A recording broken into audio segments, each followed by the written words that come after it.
ताज्या बातम्यांसाठी महान करेला सबस्क्राइब करा आणि बेल आयकॉनला क्लिक करा।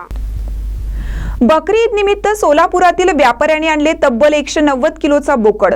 मुस्लिम बांधवांचा ईद उल अजहा म्हणजे बकरी ईद सणाला कुर्बानी देण्यासाठी मोठ्या संख्येने बोकडांच्या विविध जाती बाजारात आल्या आहेत। या सणाच्या निमित्ताने मुस्लिम बांधव मोठ्या प्रमाणात बकऱ्यांची खरेदी करत आहेत। सोलापूर शहरातील मंगळवार बाजारमध्ये राहणाऱ्या तौफिक कल्याणी यांनी तब्बल 190 किलोच्या शिरोळी जातीचा बोकड आणला आहे। सोलापूर शहरातील मिरची व्यापारी तौफिक कल्याणी यांनी मध्य प्रदेश येथील इंदोर जवळ असलेल्या देवास या गावातून शिरोळी या जातीचा बोकड आणला आहे। हा बोकड दिसायला धडधाकट आहे तर वजनाला तब्बल 190 किलोचा आहे। शिरोळी जातीचा हा बोकड असून सोलापूर शहरातील सर्वात जास्त वजन असणारा बोकड असल्याचा दावा मिरची व्यापारी तौफिक कल्याणी यांनी केला आहे।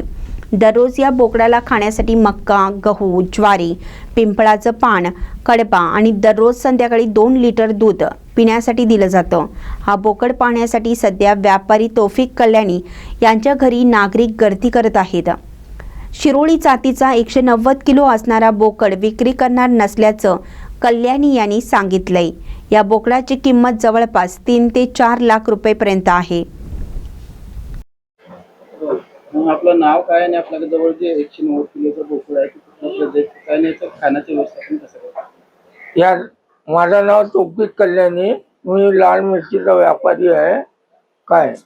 आणि ही बोकड सोजत या जातीचा आहे आणि याला आहे ना मध्य प्रदेश इंदोरच्या पुढं 60 किलोमीटरला देवास म्हणून गाव आहे आणि तिचा मोठा बाजार भरतो।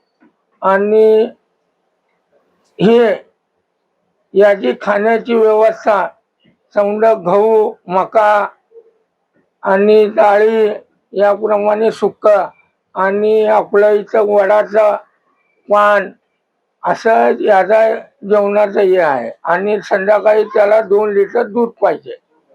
अजून काय काय देतात तिला खाण्यासाठी? काय नाही, आपल्या इथला रेग्युलर महाराष्ट्राचा चारा देतो याला।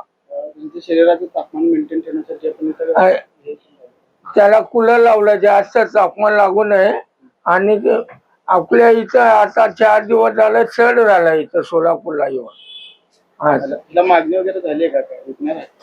विकायचं नाही काय नाही, मी एक नियत करून आणली आणि ते विकण्यासाठी आणि दाम पण सांगू शकत नाही जेवढ्याला आणलाय तेवढं।